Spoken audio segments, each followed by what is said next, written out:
My name is Rebecca Johnson. I'm 28 years old and a lieutenant in the United States. I grew up in a small coastal town in California where the ocean was always my backyard. Maybe that's why I chose the Navy, or maybe it was to prove something to my father. It's hard to tell where one reason ends and the other begins. I was on duty on the USS Roosevelt when I got the news. A casual email from my mom, almost as if she were commenting on the weather or a new recipe she'd tried. Bye. The way your dad's getting married again to Vanessa. In June, Vanessa, the woman he met 3 months after leaving my mother, the woman half his age with perfect golden hair, the woman he called his soulmate after 26 years of marriage to my mother. That Vanessa. I read the email over and over, sitting in my small metal cabin, the constant roar of the ship's engines echoing off the walls. I didn't know how to feel. Anger? Sadness? Indifference? All these emotions mixed in my chest, like a storm at sea. I responded by asking for the exact date, thinking about applying for a leave of absence. Despite everything, he was still my father. Our relationship had deteriorated in recent years, especially after the divorce, but I thought a wedding would be a good time for a fresh start. My mom's reply came the next day. Honey, I forgot to mention, your dad specifically asked me to tell you he'd rather you not go. He said he wants to avoid complications on his big day. Complications, that's what I was now. A complication. I looked out the small porthole of my cabin at the vast blue ocean. In that moment, I had never felt so small and so far from everything and everyone I loved. The history between my father and me has always been complex. Michael Johnson was a man of rigid principles, a respected lawyer in our community, known for his unwavering integrity in the courtroom. At home, however, this rigidity morphed into a suffocating expectation of perfection. I grew up trying to win your approval. I was top of my class, captain of the swim team, president of the student council, but it never seemed enough. There was always something I could have done better. Always a detail that escaped my attention. You have the potential to be exceptional, Rebecca, he used to say, but you settle for being merely good. When I announced that I wanted to attend the Naval Academy instead of pursuing law school like him, his disappointment was palpable. You're wasting your potential, he said, not even trying to hide the disappointment in his eyes. During my years at the academy, our phone calls became increasingly brief and formal. He would ask about my grades, my physical performance, but never about how I was feeling or if I was happy. When I graduated with honors, he attended the ceremony and applauded politely, but the hug he gave me was distant, almost formal. You've proven your point, he said, as if my career choice were just an act of teenage rebellion. Then came the divorce. It was as if an earthquake had shaken the foundations of my family. My mother, Caroline, always so strong and unwavering, suddenly seemed diminished, as if a part of her had been ripped away. My younger brother, David, then 16, fell into a worrying silence. And my dad? He seemed ... like a weight had been lifted from his shoulders. He'd sold the house where we grew up, bought a red convertible, and suddenly, he was posting photos on social media, something he always despised with Vanessa on paradisiacal. I tried to stay in touch. I called regularly, sent emails, tried to arrange lunches when I was ashore, but he was always busy, always had an Over time, I understood the unspoken message. I was a reminder of his old life, of commitments he now considered obsolete. The week after receiving the news of the wedding, I was on a training mission in the Pacific. I was commanding a small squadron in a rescue simulation. The sky was overcast, the seas rough, and my mind, despite my best efforts, kept returning to my mother's email. Lieutenant Johnson, we need a decision now. My first officer's voice brought me back to reality. I looked at the radar, assessed the situation, and gave the necessary. The training was a success, but my commander noticed my distraction. Something wrong, Johnson? He asked later, as we were returning to the ship. I considered lying, saying I was just tired, but something about his worried expression made me come clean. Personal issues, sir. Nothing that will affect my long-term performance. He nodded understandingly. Family? My father is getting married again, I replied, surprising myself with how simply I put it, and he's made it clear that I'm not welcome at the ceremony. Commander Taylor, a burly man with 40 years in the Navy under his belt, and deep lines around his eyes that spoke of both smiles and worries, looked at me for a long moment. "Johnson, I've learned one thing from all these years. It's some storms you have to sail through. There's no way around them." I smiled weakly. "And others are best avoided altogether, right?" He shook his head. "No. Every storm you avoid today will be waiting for you tomorrow, somewhere out in the ocean. The question is, will you be ready when you finally have to face it?" Her words stayed with me for days. At night, lying in my narrow bed, I thought about my father, about Vanessa, about the wedding I wouldn't go to. I tried to convince myself that I didn't care, that it was for the best, but the truth is, I did care, painfully. One of those sleepless nights, I grabbed my laptop and opened a new email addressed to my father. I started writing, deleting, and rewriting each sentence dozens of times. I wanted to express my hurt without sounding accusatory. I wanted to open a door without begging him to walk through it. "Okay, I heard about your wedding from Mom. First of all, congratulations. I hope you find the happiness. I understand that you'd prefer me not to attend, and I'll respect your wish, but I want you to know that despite our differences and the time that's passed, I still care about you. I still want you to have a full and happy life. If you ever want to reconnect, I'll be here. No judgment, no hard feelings, just your daughter. With love, Rebecca." I stared at the screen for at least 20 minutes before finally pressing send. And then I waited. Days turned into a week, and nothing. Not even a confirmation of receipt. It was my mother who eventually called me, concern evident in her voice. "Becky, have you contacted your father?"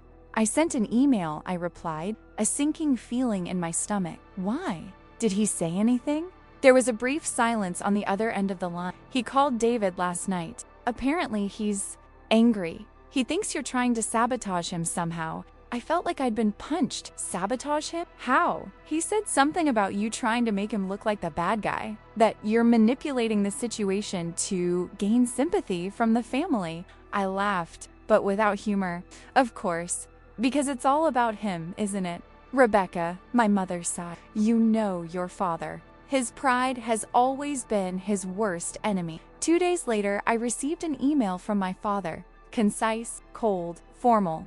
"Rebecca, thank you for your email and your congratulations. Vanessa and I are very happy. As for your offer to reconnect, I'm afraid it won't be that simple. There's a lot of history between us, and I honestly don't believe that rehashing the past would be beneficial for either of us right now. Maybe things will change in time. For now, I'd rather focus on my future with Vanessa. Sincerely, Michael Johnson." Michael Johnson. Not even Dad, just his full name, as if he were signing a letter to a client or a coworker. I showed the email to my best friend in the Navy, Lieutenant Sophia Martinez. We were sitting in the ship's mess hall, the clatter of silverware and conversation all around us. "What a jerk," was his immediate response after reading it. "Sorry, I know it's your dad, but seriously, Rebecca?" I picked up my coffee, feeling the bitter liquid slide down my... "It's complicated." "No, it's not," Sophia said, leaning forward. "He's choosing pride over his own daughter. And from what you've told me, it's not the first time. She wasn't wrong. So my whole life had been a series of moments when my father chose his pride, his expectations, his needs above mine. And now he was doing it again, in an even more explicit way. What are you going to do?" Sophia asked, her dark eyes studying me with concern. I shrugged, trying to sound more indifferent than I actually felt. "What can I do? He's made it clear what he wants. Or rather, what he doesn't want." Sophia shook her head. "You deserve more, Beck. You deserve a father who values you, who is proud of who you are." "Well, we don't always get what we deserve, do we?" I replied, forcing a smile. "Besides, I have other things to worry about, like that rescue exercise tomorrow." But that night, alone in my cabin, I let the tears come. I cried for the father I wished he, for the relationship we never had, for the future that now seemed even more unlikely. And I cried for myself, for the girl who always tried to be enough and never quite made. My father's wedding took place on a sunny Saturday in June. I was thousands of miles away, on a ship in the middle of the Pacific. I tried not to think about it during the day, immersing myself in work, exercise, anything that could keep my mind occupied. But that night, I found myself imagining the ceremony. My father in his impeccable suit, Vanessa in an elegant white gown, the guests probably mostly her friends since my father was never one to cultivate close friendships. My brother David there, probably uncomfortable in a tuxedo, trying to look happy for our father. My phone vibrated with a message. It was David, sending a photo. Him at the wedding with our dad and Vanessa. Everyone was smiling. The caption simply said, "I wish you were here. I miss you." I replied with a heart and an "I miss you too." What else could I say? In the weeks that followed, I tried to move on. I focused on my work, my friends, my life in the Navy. But the wound of my father's rejection remained raw, throbbing in unexpected moments. When I saw fathers and daughters together in movies, when I heard stories from colleagues about their families, when a postcard arrived from David with news of our father's honeymoon in Tahiti. It was during a particularly difficult mission, a real rescue this time, not an exercise, that I realized something important. We were in the middle of a storm, trying to reach a fishing boat that had sent an SOS. The waves were, the wind relentless, and visibility was almost zero. I was in command of the operation, giving orders, remaining calm while everything around me seemed to be in chaos. And in a moment of clarity, amidst the roar of the sea and the shouts of my squad, I realized I was strong, much stronger than I ever imagined. Not because of my father, but despite him. We successfully completed the rescue, saving all 6 fishermen. When we returned to the ship, drenched and exhausted, but victorious, my captain greeted me with a firm handshake. "Excellent work, Lieutenant Johnson. You kept your cool when many would have lost theirs." "Thank you, sir," I replied, feeling genuine pride in what we had accomplished. That night, in my cabin, I wrote an email, not to my father this time, but to my mother. I told her about the rescue, about how I felt, about the realization I had felt in the midst of the storm. And I added, "I think I finally understood something important, Mom. I spent so much time trying to be who my father wanted me to, that sometimes I forgot to discover who I really but I'm learning. Day by day, mission by mission, I'm discovering my own strength, my own worth. The worth, and that, in the end, is what really matters." 6 months had passed since my father's wedding. I had just returned from a 3-month deployment to the Persian Gulf and was enjoying a 2-week leave in San Diego. The apartment I kept near the base felt strange after so much time at sea. Too spacious, too quiet, too terrestrial. Then I received an unexpected phone call. My father's number flashed on my phone screen, making my heart skip a beat. I hesitated before answering, taking a deep breath to prepare myself for whatever was coming. "Hello? Rebecca?" His voice sounded different, tired, or just older. "How are you?" "Well," I replied, trying to keep my voice neutral. "I just got back from a mission. I'm on leave in San Diego." "Oh yeah." David mentioned something, an uncomfortable pause. "He talks about you a lot, you know. He's very proud of his older sister." I felt a pang in my chest. "He's a good boy." "Yes, he is." Another pause. "Rebecca, I'm calling because ...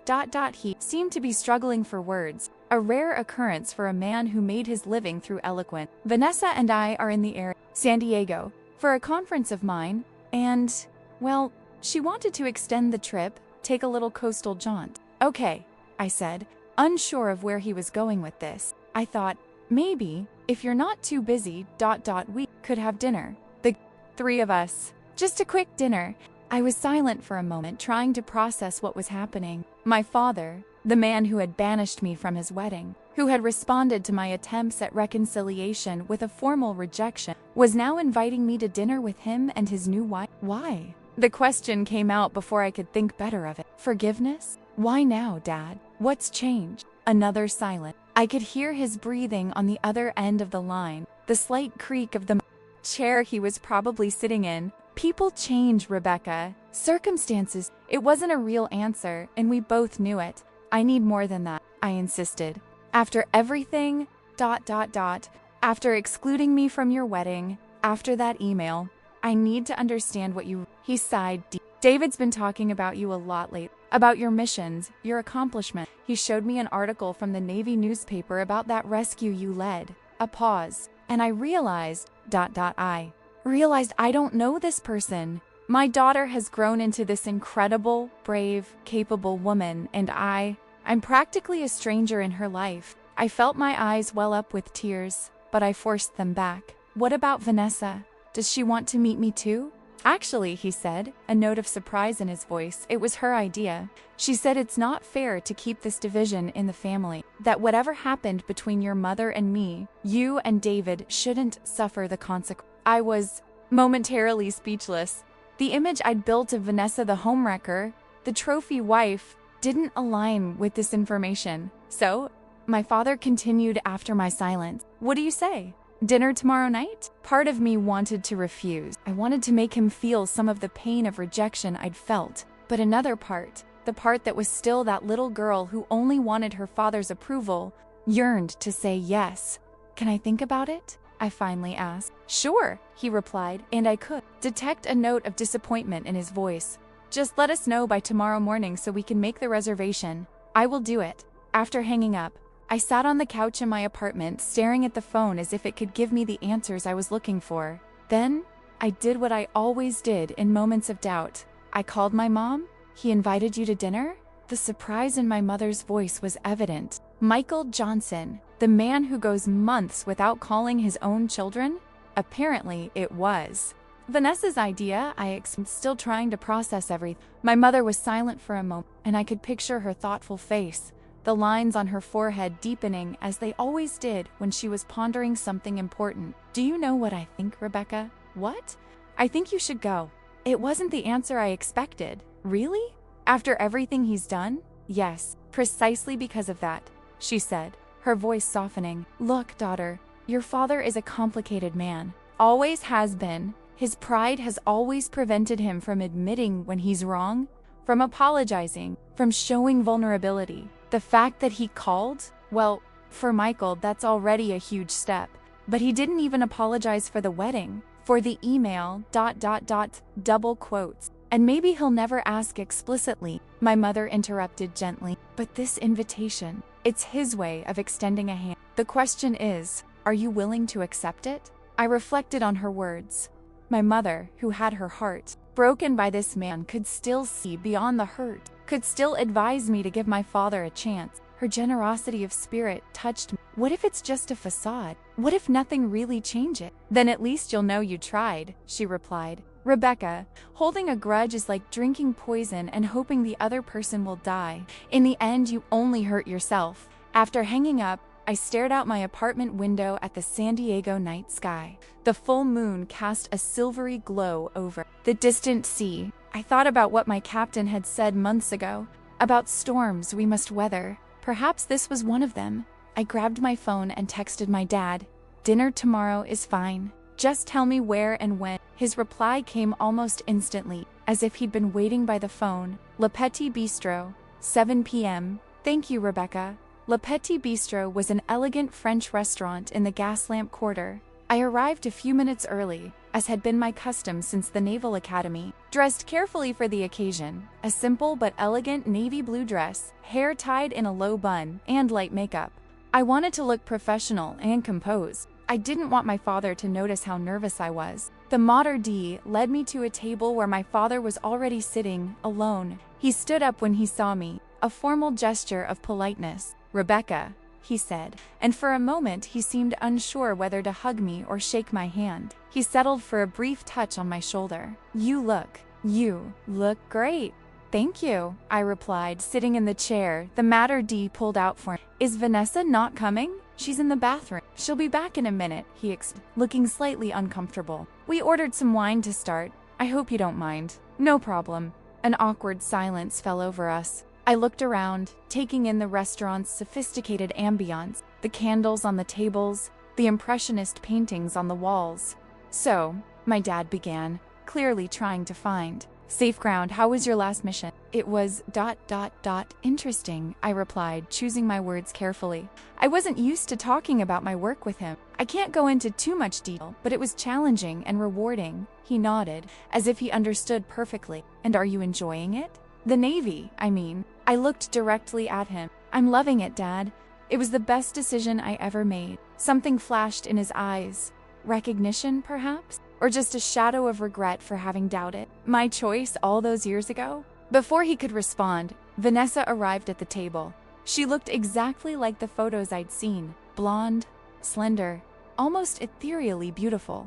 But there was something else in her face, an intelligence, a presence that the images didn't capture. "You must be Rebecca," she said with a warm smile, extending her hand. "It's so nice to finally meet you." "Likewise," I replied, surprising myself with the sincerity in my own voice. Vanessa sat down next to my father, and I immediately noticed how something softened in him. The tension in his shoulders seemed to ease slightly, the permanent crease between his eyebrows softening. "Michael told me you just got back from the Gulf," she said, picking up her wine glass. "It must be fascinating work." "It has its moments," I replied, allowing myself a small smile. The conversation flowed surprisingly well during dinner. We talked about places we'd visited, books we'd recently read, even some interesting cases my father was working on. We carefully avoided sensitive topics: the divorce, the marriage, the years of estrangement. It was when the waiter brought dessert that Vanessa looked at my father with a slight raise of her eyebrows, as if encouraging him to say something. He cleared his throat, setting his napkin aside. "Rebecca, there's something we'd like to share with you." I felt my body stiffen instinctively, preparing myself for anything. "Vanessa and I," he continued, reaching across the table for her hand, "are expecting a baby." The news hit me like an unexpected wave, momentarily taking my breath away. My father, at 58, was going to be a father again. I would have a half-brother or half-sister. "I'm 3 months along," Vanessa added softly. "It's still early, but we wanted you and David to know before we announced it to everyone." "Does David know yet?" I asked. My father nodded. "We told him last week." He was surprised, but happy for us. I tried to organize my thoughts, my emotions. There was a part of me that felt strangely betrayed, as if my father were creating a new family to replace the old one, the one he'd abandoned. But there was another, more rational part that understood that life goes on, that people move on. "Congratulations," I finally said, raising my glass of water in a toast. "I wish you and the baby every happiness." Vanessa smiled, genuinely touched. "Thank you, Rebecca. It means a lot to us." My father watched me closely, as if trying to decipher my true feelings behind the polite word. "There's one more thing," he said, leaning forward slightly. "We hope you and David can play an active role in this baby's life. As big brothers." The sincerity in his voice caught me off guard. This wasn't the cold, distant man who'd written me that email a few months ago. This was, well, not exactly the father I'd always wanted, but perhaps a man trying to find his way back. "I'd like that," I replied, surprising myself with the truth of those words. The rest of the night passed with a mix of conversations about the future baby, plans for the nursery, names they were considering. It was strange, but not unpleasant, to be included in these plans, these dreams. When we finally said goodbye on the sidewalk in front of the restaurant, my father hesitated again, as if he was struggling internally with something. Then, in a move that caught me completely off guard, he hugged me. A brief, slightly awkward but genuine hug. "Thank you for coming today," he said as he walked away. It means more than you know." Over the next few months, something unexpected happened. My father and I began rebuilding our relationship, brick by brick. It started with occasional emails, then regular phone calls. When I was on shore, we'd sometimes meet for lunch or coffee, sometimes with Vanessa, sometimes just the two of us. It wasn't an easy or linear process. There were moments of tension, old habits emerging, poorly chosen words stirring old wounds. But there were also moments of genuine connection, shared laughter, and mutual understanding. At one of these lunches, just the two of us, my father finally brought up the subject that had been hanging between us like an invisible cloud. "About the wedding," he began, looking at the glass of water in front of him instead of me. "I didn't act correctly." It wasn't exactly an apology, but for a man like my father, it was as close to one as I was likely to get. "Why didn't you want me there?" I asked, finally giving voice to the question that had been haunting me for so long. He sighed, running a hand through his gray hair. "I was scared." "Afraid? Of me? Of myself?" he corrected.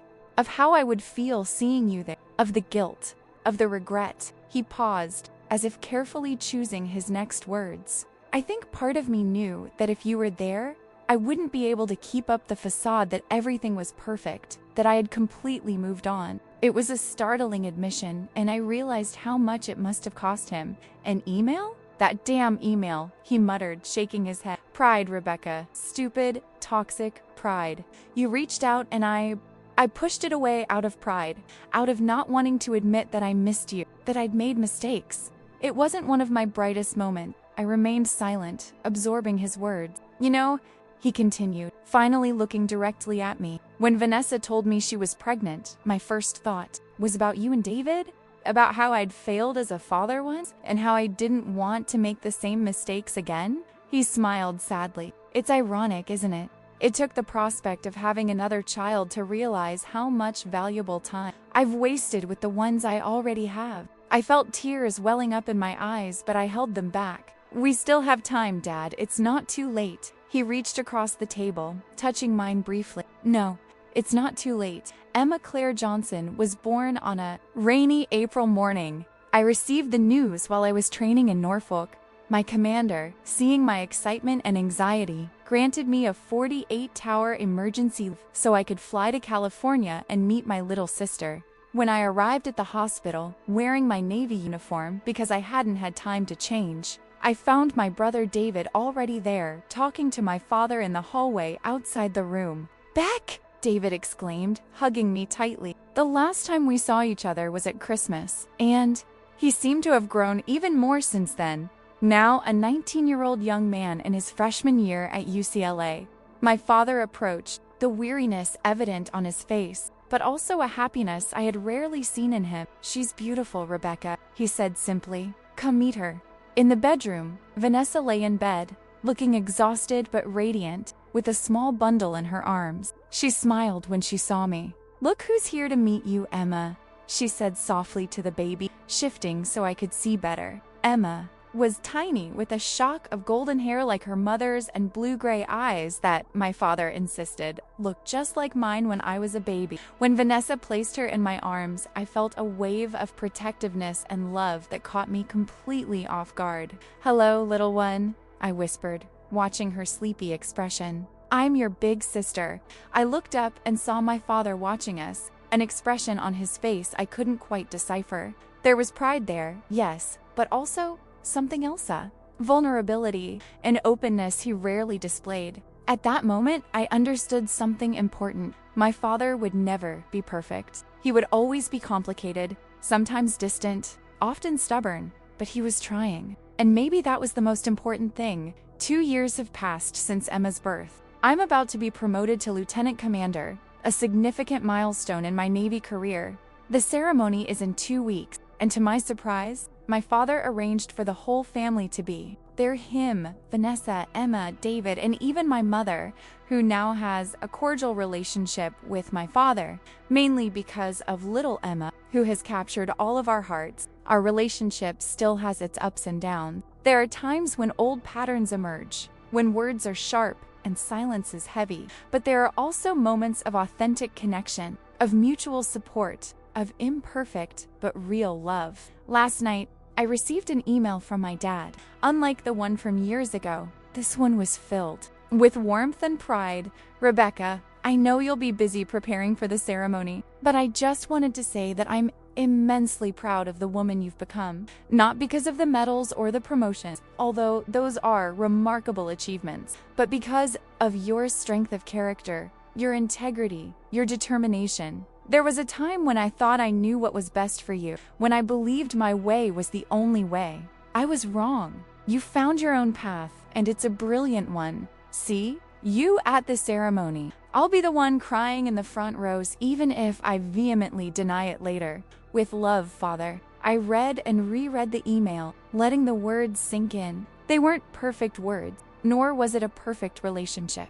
But it was real, and it was evolving, growing like a living thing. I thought about the journey we've been on, from unmet expectations and mutual disappointment, through heartache and rejection, to this imperfect but genuine place where we find ourselves now. I thought about his pride, the same pride that once prevented him from accepting me as I was, that led him to exclude me from his marriage, that nearly destroyed any chance of reconciliation. That same pride was now being redirected, transformed into something healthier. Pride in myself and my accomplishment, in who I had become, despite or perhaps partially because of our struggles. And I realized I felt pride too. Proud of the path I chose, the storms I navigated, the strength I discovered within myself. Proud of the naval officer I became, the sister, the daughter I was. Maybe this is what it means to grow up learning to redirect pride, to transform it from a wall that separates us into a bridge that connects us.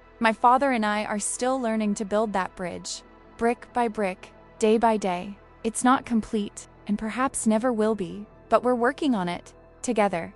3 months after my promotion to lieutenant commander, I received a new assignment to instruct young officers at the Naval Academy in Annapolis for a period of 12 months. It was a significant honor, a recognition of my leadership abilities, and an opportunity to shape the next generation of Navy officers. The news came via a formal email from Admiral Garrison, but was followed almost immediately by a phone call from my direct commander. "Congratulations, Johnson," Commander Taylor said, his deep voice conveying genuine pride. "I couldn't think of anyone better suited for this mission." "Thank you, sir," I replied, still processing the information. "I confess I'm a little surprised." "You shouldn't be. You have a natural talent for mentoring the young officers in your squadron. I've always noticed how they seek your approval, how you manage to bring out the best in them without breaking their spirit." His words struck me unexpectedly. Maybe I learned what not to do by watching my own father, I thought, but kept the comment to myself. "So when do I start?" I asked instead. "In 6 weeks. You'll have time to tie up any loose ends at your current post and to find a place to live in Annapolis." After signing off, I sat in my cabin, contemplating this new direction in my career. Annapolis, the place where it all began for me in the Navy. There was something poetic about returning now as an instructor. I picked up my cell phone and called my dad. Over the past few years, he had become the person I called to share important news, good or bad. A remarkable change in our dynamic. "Daddy, I have news," I announced as soon as he answered. "Rebecca," he replied, and I could hear the smile in his voice. "I'm at the office, but I always have time." "What happened?" "I've been assigned to be an instructor in Annapolis for a year. I start in 6 weeks." There was a brief silence, and then, That's extraordinary, daughter. Such an honor." "I know," I replied, allowing myself a moment of pride. "I'm excited, but also a little nervous." "Normal," he said, his voice taking on that seasoned lawyer tone I knew so well. "But you're going to be brilliant." Those young cadets don't know how lucky they are. The ease with which he offered this compliment, without hesitation or condition, still surprised me sometimes. It was as if we were making up for decades of unspoken words, of withheld affirmations. "Thank you, Dad. That means a lot coming from you." "Well," he said, a touch of emotion coloring his normally controlled voice, "you know what this means, don't you? You'll be much closer to us. We can see each other more often. Emma will be ecstatic." It was true. Annapolis was only a few hours' drive from where my father and his family now lived. The prospect of seeing my little sister regularly, of being a constant presence in her life, filled me with unexpected joy. "I'll be able to read her bedtime stories," I replied, smiling to myself. "And she loved this," my father said, and then his voice grew more serious. "Rebecca, I know I've said this before, but I'm truly proud of the officer, the woman you've become. And I know your mother is too. Even after all these years of gradual reconciliation, this kind of direct validation still had the power to move me deeply." "I need to go now," he continued. "I have a client coming in, but can we talk more tonight? I want to hear all the details." "Sure, Dad. Talk to you later." After hanging up, I stared at the phone in my hand, amazed at how much things had changed. There was a time not so long ago when a call like this would have been unthinkable, when the gulf between us seemed insurmountable. And now, here we were. It wasn't perfect. We still had our tense moments. We still occasionally stepped on each other's barely healed wounds. But there was an understanding now, a willingness on both sides to push each other, to listen, to grow together instead of apart. The move to Annapolis was smoother than I expected. I rented a small apartment about 15 minutes from The academy overlooking the bay. It was a bright and airy space, a complete departure from the cramped cabin I'd spent so much time in over the past few years. On my first night there, I hosted a small housewarming dinner. David came, bringing his new boyfriend, a medical student named James, who immediately won everyone over with his warm laugh and encyclopedic wine knowledge. My father and Vanessa came too, bringing Emma, who at 2.5 was a little force of nature, running around the apartment with unbridled enthusiasm. "Becca has a castle?" she declared, opening her arms to encompass the entire apartment. "Hardly a castle, little one," I replied, laughing as I picked her up. "But it's my home now, and you're always welcome here." My mother couldn't attend as she was on a trip to Italy with her new partner, a retired literature professor who was helping her rediscover her passion for art and history. But she had sent a package that arrived that morning, a beautiful plant, a set of handmade tablecloths, and a card that simply said, "New roots, new growth. Love you, Mom." Dinner was a quiet but joyful celebration. We ate the lasagna David had prepared. He had discovered a talent for cooking during his time in college, drank the wine James brought, and talked about everything and nothing in particular. At one point in the evening, I found myself in the kitchen with my father, both of us washing dishes, while the others played a board game in the living room. "You look happy, Rebecca," he commented, passing me a plate to dry.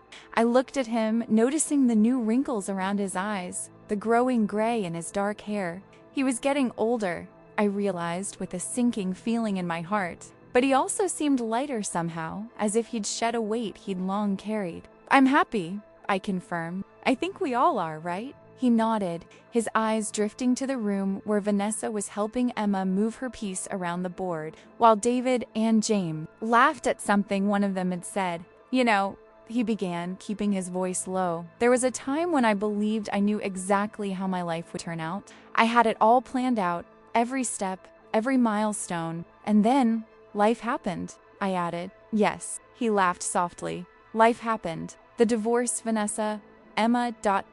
You taking a complete different path than I imagined." I waited, sensing there was more to come. "And you know what?" he continued, looking directly at me now. "I'm deeply grateful that I was wrong, that life defied my expectations. Because if everything had turned out exactly as I planned...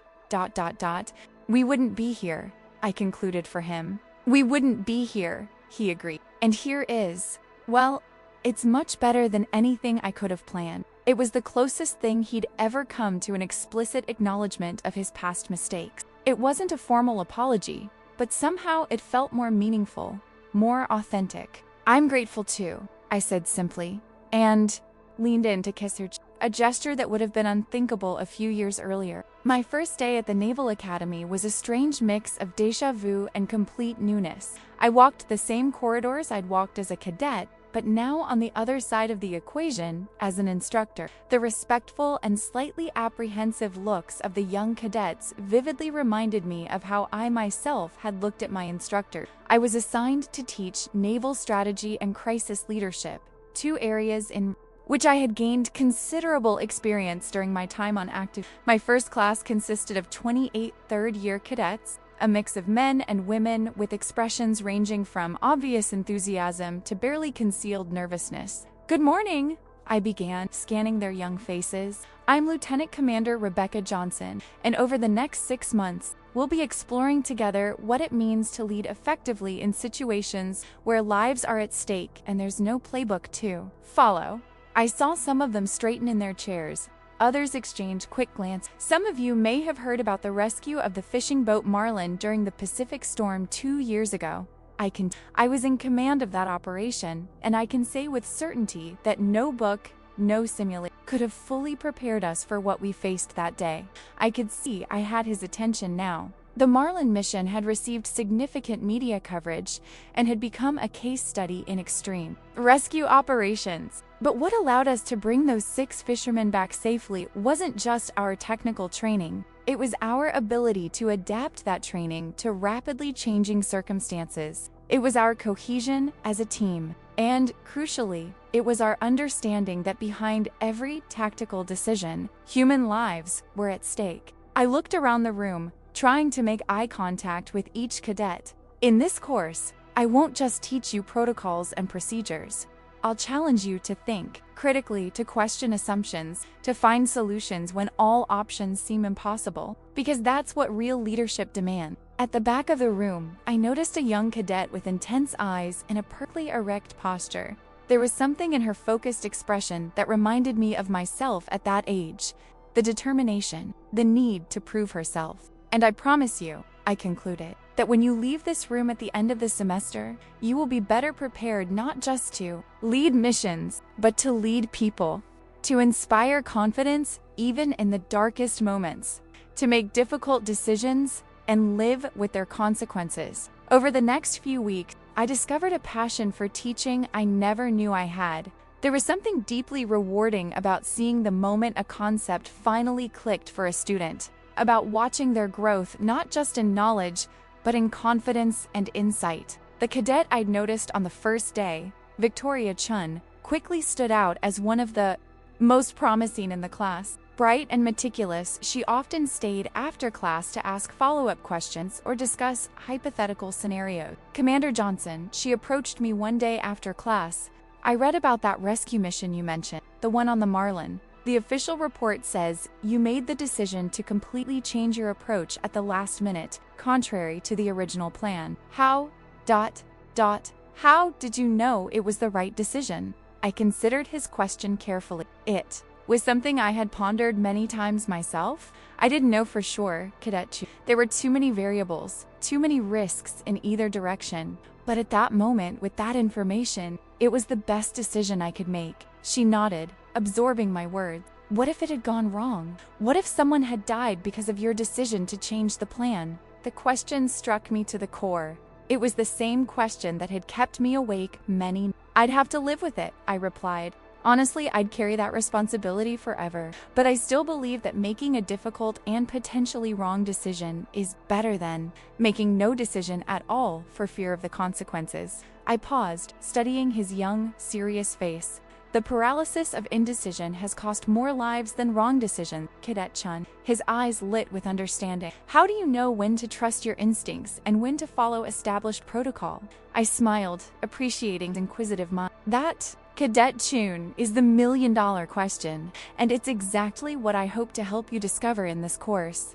On a particularly beautiful Saturday afternoon in October, I took Emma for a walk in the park near my apartment. At 2.5, she was a tireless chatterbox, commenting on everything she saw with the infectious enthusiasm of young children. Becca, look at the big dog. Becca, the boat in the water. Becca, why is the sky blue? I patiently answered each question, amazed by his insatiable curiosity. We sat on a bench overlooking the bay, sharing an ice cream cone while watching the sailboats glide gracefully across the water.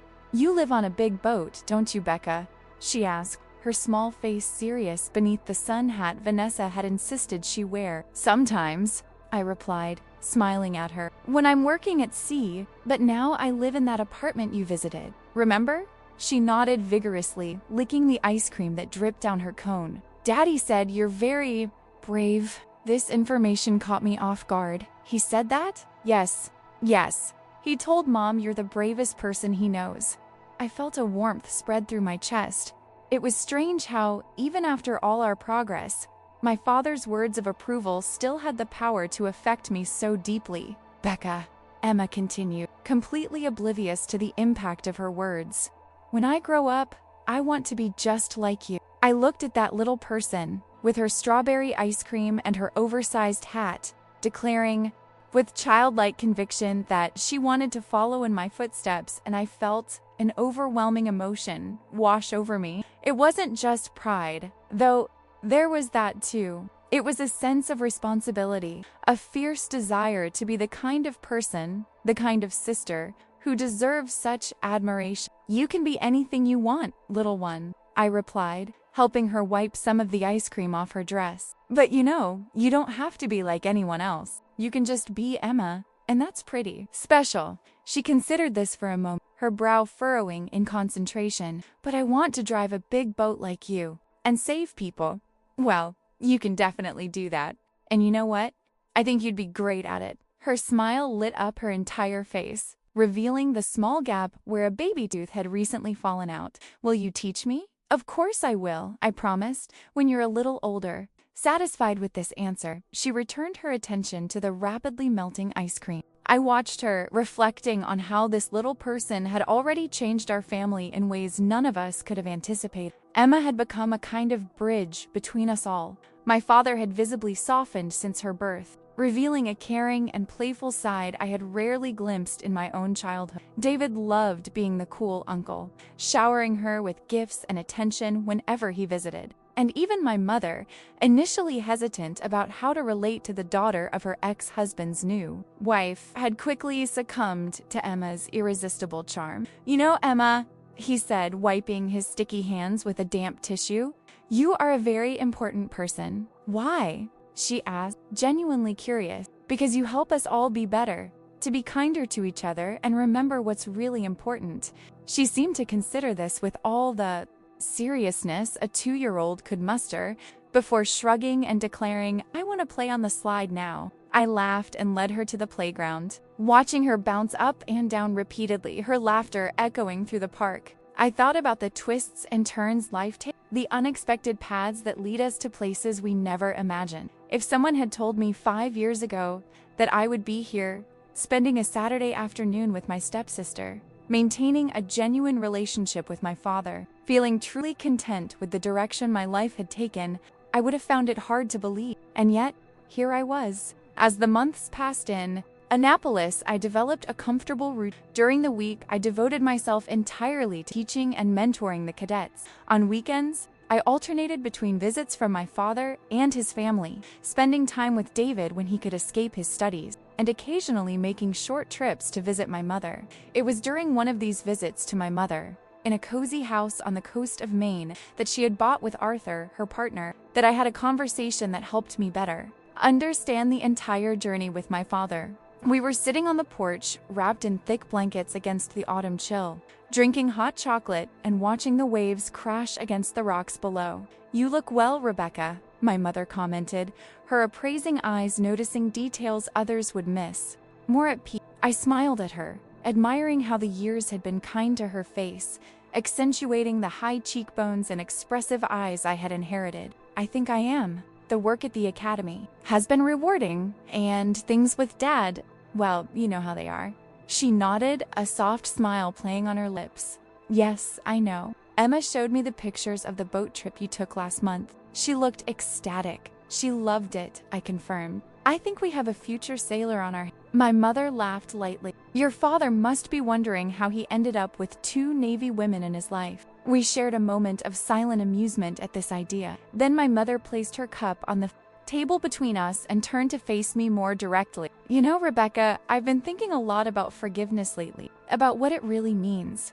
I waited, sensing she had more to say. For a long time after the divorce, I was so hurt, so full of resentment. Not just about the end of the marriage, but about how he seemed to dismiss everything we had built, our entire history, as if it were insignificant. I nodded, understanding. I had witnessed her pain, even when she tried to hide it from us. And then one day, I was sorting through some old boxes in the attic and found our wedding album. I started leafing through it, expecting to feel that familiar pang, but instead, I looked at those smiling young people in the photographs and realized those 2 no longer exist. Neither your father nor I are the same people who made those vows 30 years ago. She paused, her eyes drifting to the choppy sea, and suddenly, all that resentment felt, not unimportant exactly, but different. Like I was holding a grudge against someone who in some way no longer exists. The Michael of today is not the same man who left me, just as I am not the same woman who was left. I considered his words, letting them resonate with me. "It's like what they say about never being able to step into the same river twice," I commented. "Exactly," she agreed. And once I realized that, I found a kind of, it's not that I've gotten over it or forgotten. It's more like accepting that we are all constantly changing, evolving, and that holding on to the past, to old versions of ourselves and others, only prevents us from living fully in the present. I looked at her with new admiration. My mother had always been strong, always resilient, but this quiet wisdom was something new, something she had earned through her own struggles and reflections. Is that why you were able to forgive him so completely? I asked. For Emma? For everything? She smiled, a smile full of understanding. Forgiveness isn't something you do for the other person, Rebecca.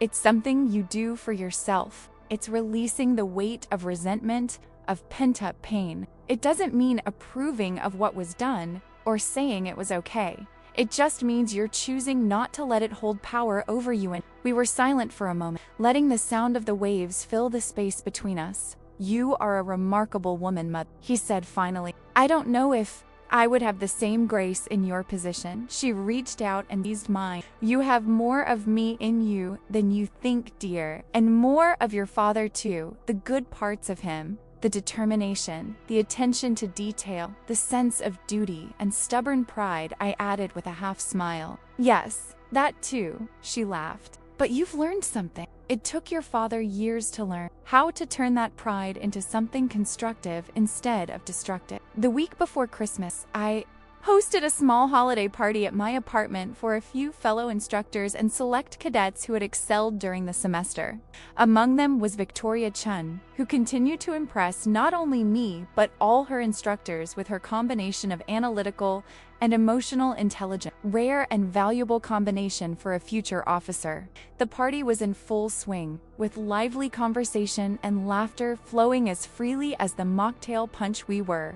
After all, on Navy soil, when my phone rang, it was my dad, which was unusual. He usually texted rather than called, especially at night. Excuse me, I muttered to the small group I was talking to and retreated to my room to answer. Is everything okay? His voice sounded strange, too controlled. Rebecca, we need your help. It's Emma. My heart skipped a beat. What happened? Is she hurt? Not exactly. She disappeared. What do you mean, disappeared? My mind instantly began racing through the worst possibilities. We were at the mall buying Christmas presents. Vanessa left her with me while she went to another store, and I got distracted for a minute by a work call. The next thing I knew, she wasn't with me. His voice trailed off slightly. It's been an hour. Mall security is helping with the search, but she's just ... gone. I closed my eyes, trying to control the rising panic. Emma, my little sister, lost in a crowded mall on Christmas Eve. Every horrific story of missing children I'd ever heard began to flash through my mind. I'm going there now, I decided immediately. Which mall? Westfield in Annapolis, he replied. We're near the food court, on the second floor. I'll be there in 15 minutes, I promise. Keep your phone on. And Dad, we'll find her. I hung up and quickly returned to the living room, explaining the situation to my guests and apologizing for the abrupt interruption to the party. Victoria, who had overheard part of the conversation, approached. Commander, I can help, she offered. I have search and rescue experience. I was part of the civilian search team before I joined the academy. I looked at her, momentarily surprised, before nodding. Thank you, Cadet Chun. Let's go. We don't have time to waste. The mall was only a 10-minute drive from my apartment. The whole drive, I tried to remain calm, drawing on my crisis. Think methodically, I told myself. Where would a 3-year-old go in a mall? What would attract them? When we arrived, the mall was in full Christmas chaos, last-minute shoppers thronging the stores, festive decorations everywhere, Christmas music blaring from the speakers. We found my father and Vanessa near the food court, both looking 10 years older in just a few hours. Vanessa's eyes were red from crying, while my father maintained that controlled expression I knew so well, his professional mask hiding his inner turmoil. Anything new? I asked as I approached them. My dad shook his head. Security is checking the cameras. Cops are on their way. But so far, nothing. Victoria, who had been following me silently, stepped forward. Mr. Johnson? I'm Victoria Chun, a cadet under your daughter's command. I have a few questions, if you don't mind, that might help us direct the search. My father looked at her with a mixture of surprise and cautious hope. Sure, anything that helps. Victoria nodded, immediately going into professional mode. What was Emma wearing? Any distinctive colors or details that would stand out in a crowd? A red hooded coat, Vanessa replied immediately. Black boots, a green dress underneath the coat. Great, that will help. Any stores or areas of the mall she particularly likes? Any places she always asks to go? My dad and Vanessa exchanged glances. The toy store on the first floor, my dad said, and she always wants to see Santa. Santa Claus, I repeated, feeling a twinge of hope. She's been talking about visiting Santa Claus for the past few days, Victoria nodded. Let's start there then. Mr. Johnson, you can stay here in case Emma returns to this spot. Commander Johnson and I will check Santa's village and the toys. I was surprised by how naturally Victoria took control of the situation, efficiently organizing our approach. As we descended to the first floor, I asked, "Where did you learn these search techniques, Cadet?" "My uncle was a police officer," she explained as we moved quickly through the crowd. "I've been accompanying him on searches for lost children since I was 16. Most young children follow predictable patterns. They go to places they associate with fun or comfort, or follow something that captures their attention. Santa's village was located in the center of the first floor, an elaborate scene of gingerbread houses, mechanical elves, and artificial snow. A line of children and parents snaked around the structure, all waiting their turn with the man in the red suit. "I'll check the line and surrounding area," Victoria said. "Can you ask the staff if they've seen a girl matching her description?" I nodded and addressed an elf managing the line. I showed her a photo of Emma on my phone and explained the situation. The young woman frowned in concentration. "I don't remember seeing this little girl today," she said, "but I can ask the other staff." As she walked away to consult with her colleague, I scanned the area, searching desperately for a red coat, for golden curls, for any sign of my lost little sister. Victoria returned, shaking her head. Nothing in the line or nearby. "Let's try the toy store." The toy store was a maze of colorful shelves, interactive displays, and excited children dragging their parents from one aisle to the next. We split up to cover more ground, Victoria taking the left side of the store while I checked the right. I methodically walked down each aisle, examining each small child, asking questions of busy staff, my heart racing each passing minute without a trace. I was about to return to find Victoria when I heard a familiar voice coming from the plush section. "But she looks like you, ma'am," in Emma's voice. I ran toward the sound, turning the corner to find my little sister sitting on the floor, surrounded by teddy bears, chatting animatedly with a store employee who looked relieved and exasperated in equal measure. "Emma!" I exclaimed, running towards her. She looked up, her face lighting up with a smile. "Becca, look at all the bears I found." I knelt beside her, fighting the urge to scoop her up and never let her go. "Emma, we've all been so worried about you. Mommy and Daddy have been looking everywhere for you." She frowned, looking genuinely confused. "But I told Daddy I was going to see the teddy bears." "You told him?" I asked, surprised. She nodded vigorously. Yes. He was talking on the phone and I said, "Daddy, I'm going to see the teddy bears." And he nodded like this. She gave a distracted nod. "So I came to see the teddy bears. And then I wanted to show him, but I couldn't find my way back." The store clerk intervened. "I found her wandering around alone about half an hour ago. She didn't know her parents' full names or a phone number. So we were about to take her to security when you showed up. Thank you for taking care of her," I said sincerely, picking up my phone to call my dad. "Emma, don't ever do that again, okay? You should always wait for an adult to go with you, even if you think they heard you." As Emma solemnly promised with the momentary sincerity typical of a 3-year-old, I placed the call to my father. His voice answered immediately, strained with worry. "Rebecca, any news?" "I found her, Dad. She's safe. We're in the toy store, stuffed animal section." I heard his deep sigh of relief, and then, "We're heading there now." Victoria appeared as I hung up, smiling at the sight of Emma safely. "It seems our mission was successful." "Commander, thanks for your guidance, Cadet Chun," I replied, truly grateful for his calm presence and experience. Minutes later, my father and Vanessa came running into the plush section. Vanessa immediately scooped Emma up in her arms, hugging her tightly as silent tears streamed down her. My father stood still for a moment, as if his legs had suddenly given out, before joining in the wrapping both his wife and daughter in his arms. "Sorry, Daddy," I heard Emma say, her voice muffled against Vanessa's shoulder. "I told you I was going to see the teddy bears, but you didn't listen." I saw my father's face change understanding, followed by guilt, followed by overwhelming relief. "It was my fault," he said, his voice husky. "I wasn't paying attention when I should have been. I promise it will never happen again." Watching that scene, my father vulnerable, openly admitting his mistake, promising to do better. I realized how much he had truly changed. The Michael Johnson I knew as a child would have found a way to reframe the situation, to shift responsibility, to preserve his image of perfection. This man, this older, wiser father, was willing to admit his failure and learn from it. Later, after Emma was properly fed and calmed down, and Victoria had returned to the academy with many thanks from the entire family, I found my father alone in the food court while Vanessa took Emma to the bathroom. I sat beside him in silence, studying his profiled, the same strong features I saw when I looked in the mirror, only more worn by time and experience. "Thank you, Rebecca," he said finally, turning to me. "If it weren't for you and your cadet, double, quotes, no need to thank me," I replied. "She's my sister." He nodded, his eyes drifting to the Christmas decorations hanging from the ceiling. You know what I thought when I realized she was gone?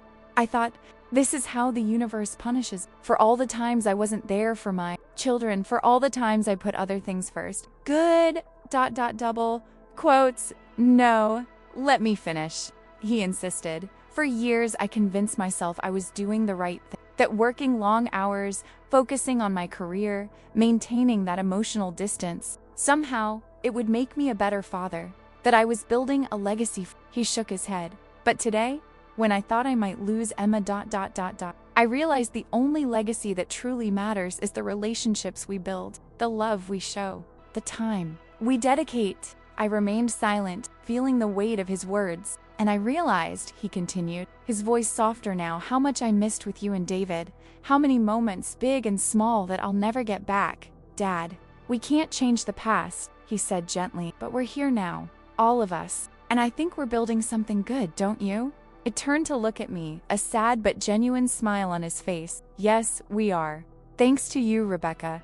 Thanks to your willingness to reach out when I didn't deserve it, to give a second chance to a stubborn old man who took too long to learn some fundamental lessons about life. Well, maybe I inherited some of that stubbornness, I replied with a smile. After all, I didn't give up easily on having a father in my life. He laughed, a surprisingly light sound after the tension of the day. No, you didn't give up, and I'm grateful for that every day.